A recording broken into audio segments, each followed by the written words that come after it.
নমস্কাৰ, নিউজ নাওৰ ষ্টুডিঅ'ত মই শ্ৰীমন্ত মাধৱ বৰুৱা। চাওঁ আহক কি আছে আজি আমাৰ সংবাদ। প্ৰধানমন্ত্ৰী মৎস্য সম্পদ যোজনাৰ অধীনত এজন অসমীয়াৰ প্ৰশংসনীয় প্ৰয়াস। নিউজ নাওৰ এক ৰিপৰ্ট। প্ৰধানমন্ত্ৰীৰ মৎস্য সম্পদ যোজনাৰ অধীনত এজন অসমীয়াৰ প্ৰশংসনীয় প্ৰয়াস। আমি মাননীয় মোদী ডাঙৰীয়াক অশেষ ধন্যবাদ যে তেখেতে এই ফিচাৰীবিলাক ডেভেলপ কৰা, অকল ফিচাৰী নহয়, ইক' ফিচাৰী এই ডেভেলপ কৰাৰ কাৰণে তেওঁলোকে যথেষ্ট এটা ডাঙৰ পুঁজি দিছিল, প্ৰায় 1 কোটি টকাৰ ওচৰা-ওচৰি। তাৰে গোটেই টকাটো ইয়াত অহা নাই, হয়তো ইয়াত 35 লাখ তেখেতসকললৈ দিছে আৰু তেওঁলোকে মানে চৰকাৰে দিছে, বাকী 30 লাখ বোধ কৰোঁ দিছে, প্ৰায় 50-50 বেচিছত বা 60-40 বেচিছত। আৰু প্ৰধানমন্ত্ৰীয়ে যে এনেকুৱা আঁচনি নলহেঁতেন হয়তো আমি তেনেকুৱা ধৰণৰ এনেকুৱা স্কিমবিলাক নাপালোহেঁতেন। আৰু মই খুব সুখী যে মই যোৰহাটত মই কৈছোঁ যে 35 ইয়েৰ্ছ আগতে মই প্ৰথম বিধায়ক হৈছিলোঁ। আমি গাঁও অঞ্চলত এনেকুৱা ধৰণৰ কথা ভাবোঁ, কিন্তু আমি পাৰিম জানো, এনেকুৱা এটা ভাৱ আছিল। আৰু ইয়াত যি হিতাধিকাৰী আছে কৃষ্ণা গগৈয়ে, তেওঁ সেইটো প্ৰুফ কৰিলে যে আমি পাৰিম। আৰু এতিয়া মই লোককো কৰিম, তেওঁলোকে যি পাৰে আমি কেলৈ নোৱাৰিম। এইটো এটা ডাঙৰ মেছেজ আমাৰ যোৰহাটৰ কাৰণে। খুব সুন্দৰভাৱে ফিচাৰীকৰ লগতে ৰিচৰ্টো কৰিছে। ইয়াত মানুহ আহি পেলাই থাকিবও পাৰে আৰু মানুহে দিনটো ইয়াত লেজাৰলি তেওঁলোকে ৰিলেক্স কৰিব পাৰে। চাহ বাগান আছে, ধুনীয়া মানে গছ-গছনি আছে, আৰু পুখুৰীকেইটা বৰ ধুনীয়া পুখুৰী, তাত এংলিঙো কৰিব, বৰশীও বাব পাৰে। এই গোটেই সুবিধাখিনি দিয়াৰ কাৰণে মানে কৰি তোলাৰ কাৰণে যিটো চিন্তা চৰ্চা কৰিছে ফিচাৰী ডিপাৰ্টমেণ্ট প্লাছ হিতাধিকাৰী, তেওঁলোকৰ এই কাৰ্যত মই প্ৰশংসা কৰিছোঁ। আৰু মোৰ কাৰ্যকালত, যোৱা দীঘলীয়া কাৰ্যকালত এনেকুৱা এটা গাঁৱত এনেকুৱা প্ৰজেক্ট প্ৰথমবাৰ মোৰ বোধহয় হৈছে, মানে য'ত গভৰ্ণমেণ্ট এণ্ড পাব্লিক ইনিচিয়েটিভ আছে। আপুনি চৰকাৰী আঁচনিৰ জৰিয়তে গ্ৰাম্য অঞ্চলত পৰ্যটন ক্ষেত্ৰ হিচাপে গঢ়ি তুলিব বিচাৰে নেকি? যোৰহাটৰ এহাল দম্পতীয়ে চৰকাৰী আঁচনিৰে দেখুৱাবলৈ সক্ষম হৈছে অসমীয়াগিৰি। ক'ত কেনেকৈ জানিবলৈ হ'লে চাওক আপোনালোকে এই বিশেষ প্ৰতিবেদনটি। উল্লেখযোগ্য যে প্ৰধানমন্ত্ৰী মৎস্য সম্পদ যোজনাৰ অধীনত যোৰহাটৰ এহাল দম্পতীয়ে আৰম্ভ কৰিছে এক ব্যতিক্ৰমী প্ৰচেষ্টা। গাঁৱত এটা আমাৰ প্ৰধানমন্ত্ৰী মৎস্য সম্পদ যোজনা 21-22 বছৰত যিটো আঁচনি আছিলে তাৰ ভিতৰত এটা ৰিক্ৰিয়েশ্যনেল ফিচাৰী আজি ইয়াত উন্মোচন কৰা হৈছে। ৰিক্ৰিয়েশ্যনেল ফিচাৰী যিটো স্কিম আছে প্ৰধানমন্ত্ৰী মৎস্য সম্পদ যোজনা, এইটোৰ উদ্দেশ্য আছে যাতে ফিচাৰী লগতে যোন আমাৰ ফিচাৰী ফাৰ্মাৰ আছে তাৰ এটা এডিশ্যনেল ইনকামো হয়। তাৰ কাৰণে এনচিলাৰী এক্টিভিটিজ যেনেকৈ ৰিজৰ্ট বা ৰেষ্টুৰেণ্ট বা তেনেকুৱা স্কিমটো ল'ব পৰা যায়। ছেম তেনেকুৱা এটা ৰিজৰ্ট আমাৰ টিমটিমীয়া গাঁৱত আজি ইনগ্ৰেট কৰা হৈছে। ইয়াতে 60% ছাবচিডি আছে প্ৰধানমন্ত্ৰী মৎস্য সম্পদা যোজনাৰ পৰা, আৰু বাকী ৰিমেইনিং বেনিফিচিয়াৰী কণ্ট্ৰিবিউশ্যন আছে।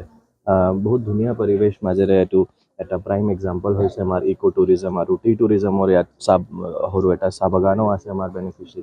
টি টুৰিজম আৰু ইক' টুৰিজমৰ এটা ভাল এক্সাম্পল ইয়াত আজি ছেট কৰা হৈছে। আপোনাৰ মিডিয়া মাধ্যমৰ জৰিয়তে মই সকলোকে ৰিকুৱেষ্ট কৰিম যাতে ইমান ধুনীয়া সুবিধা ইয়াত ইনগ্ৰেট কৰা হৈছে, তাৰ আমাৰ যোৰহাটবাসী ৰাইজে আহি লাভ উঠায় আৰু এই ৰিজৰ্টটো যাতে ভালকৈ আমাৰ ফিচাৰী ফাৰ্মাৰ, প্ৰগ্ৰেছিভ ফাৰ্মাৰ আছে তেখেতে যাতে ইয়াত লাভটো গ্ৰহণ কৰে।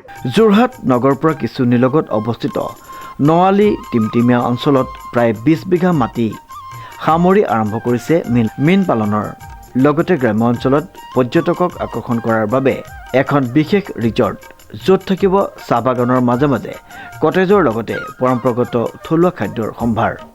বাবুল মোহন গগৈ আৰু তেখেতৰ পত্নী কৃষ্ণা গগৈ নামৰ দম্পতীয়ে হাতত লোৱা এই প্ৰয়াসৰ শুভাৰম্ভণি কৰে যোৰহাট বিধানসভা সমষ্টিৰ বিধায়ক হিতেন্দ্ৰনাথ গোস্বামীয়ে।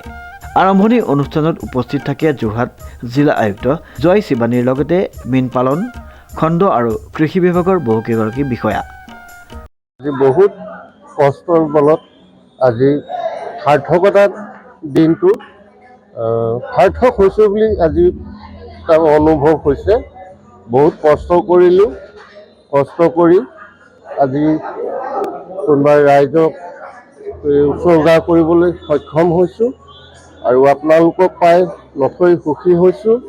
আৰু মই ইয়াত হোমষ্টে কৰিব পাৰিব আৰু ৰেষ্টুৰেণ্ট হ'ব, ৰেষ্টুৰেণ্টত খাব পাৰিব, কটেজ হ'ব আৰু লোকেল ফিচাৰী মাছ ইয়াত ধৰি খাব পাৰিব আৰু এংলিং কৰিব পাৰিব, বটিং কৰিব পাৰিব আৰু এইবিলাক পাৰ্টি, বিবাহ পাৰ্টি, বাৰ্থডে পাৰ্টি চেলিব্ৰেশ্যন কৰিব পাৰিব।